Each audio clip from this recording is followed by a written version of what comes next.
सोलापुरातील भवानीपेठ सोनानगर इथं गीता भजनी मंडळाच्या वतीनं संत तुकाराम महाराज बीज मोठ्या भक्तिभावानं साजरी करण्यात आली। या सोहळ्यात गेल्या 7 दिवसांपासून विविध धार्मिक आणि सांस्कृतिक कार्यक्रमांचं आयोजन करण्यात आलं होतं। सकाळी 8 ते 11 या वेळेत संत तुकाराम महाराज गाथा पारायण, तर सायंकाळी 4 ते 6 या वेळेत हरिभक्त पारायण मन्मथ महाराज बहिर्मल यांच्या रसाळ वाणीतून संत तुकाराम महाराजांचं चरित्र श्रवण करण्यात आलं। त्यांच्या प्रभावी वाणीनं श्रोते मंत्रमुग्ध झाले।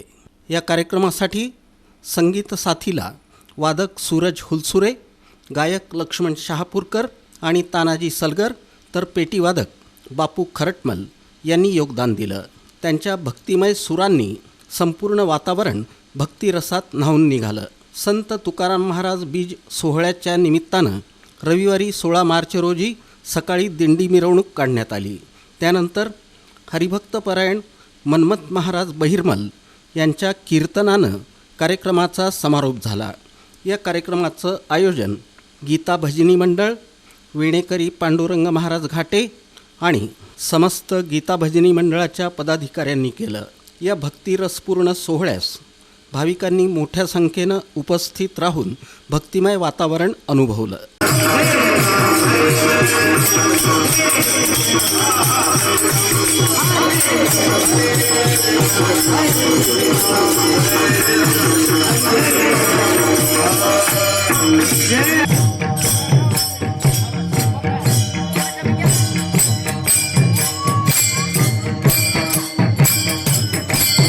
जगद्गुरु तुकोबारांनी त्यावेळेला विचार केला, काशी विश्वनाथाला तुम्ही जाताय ना, मग मी काशी विश्वनाथाला पत्र लिहितो, तेवढं माझं पत्र तुम्ही काशी विश्वनाथाला पोच करा। तुकोबारांनी 3 अभंग लिहिले।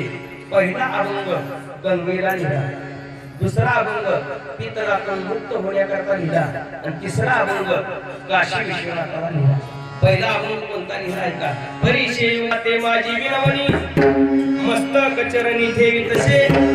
गंगेला अभंग लिहिला, सांगितलं गंगावया माझी माताई, तू सगळा स्वामिनी आहे, जगाचा उद्धार करणारी आहे।